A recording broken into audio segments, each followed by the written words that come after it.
अस्सलामु अलैकुम वरहमतुल्लाहि वबरकातुहू। क्लास 7 हमने यूनिट 8 के उससे पहले जो है वर्ड मीनिंग्स किए थे। आज हमने क्वेश्चन आंसर्स करने हैं इसके, ठीक है। तो उससे पहले हमने दुआ पढ़नी है। औज़ु बिल्लाहि मिनश शैतानिर रजीम, बिस्मिल्लाहिर रहमानिर रहीम। रब्बि इश्रह ली सदरी व यस्सिर ली अमरी वहलुल उक़दतम मिन लिसानी यफ़क़हू क़ौली रब्बि ज़िदनी इल्मा। अल्लाहुम्मा फ़क़िहना फ़िद्दीन, आमीन।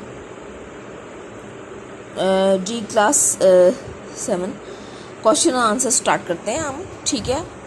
और सबसे पहला क्वेश्चन जो हमारा है वो है what is the relationship between global warming and climate change.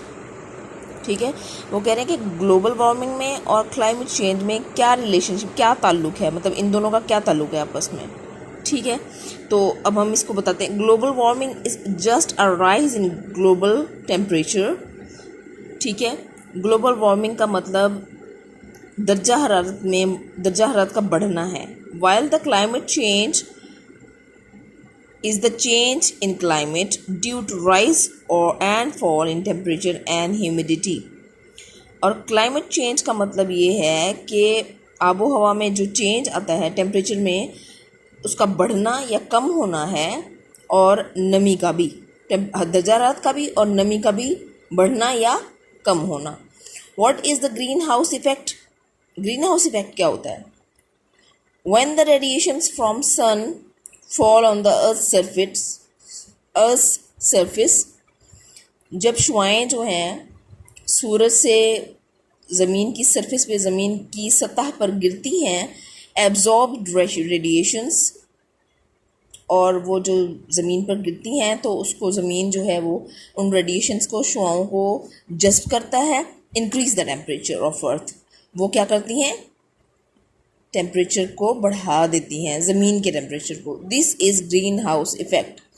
यानी सिंपल सी ज़बान में सूरज से पड़ने वाली जो शुआएं हैं, जब वो ज़मीन पे पड़ती हैं और ज़मीन उसको जज़्ब कर लेती है अपने अंदर, तो ज़ाहिरी बात है टेम्परेचर बढ़ता है।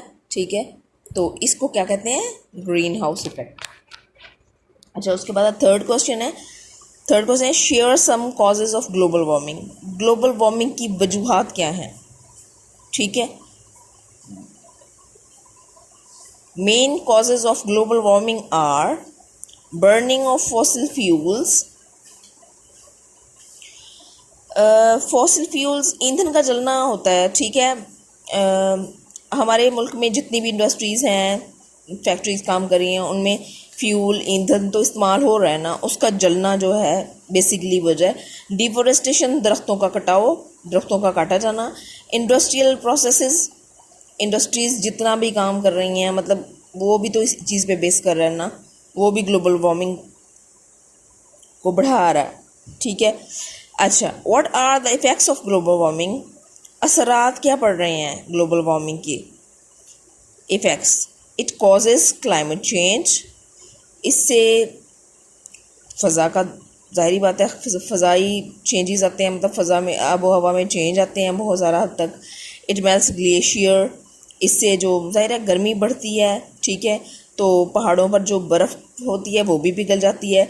विच इंक्रीज़ फ्लडिंग, और जो इतना तेज़ी से वो, अगर वो बर्फ़ पिघलना शुरू होगी तो वो पानी की सूरत में ज़मीन पे आएगी और वो फ्लडिंग, सैलाब का सबब बनती है। सी लेवल राइज, और उसके बाद ज़ाहिरी बात है समंदरों में जब ये पानी गिरेगा तो उसका लेवल भी बढ़ जाता है।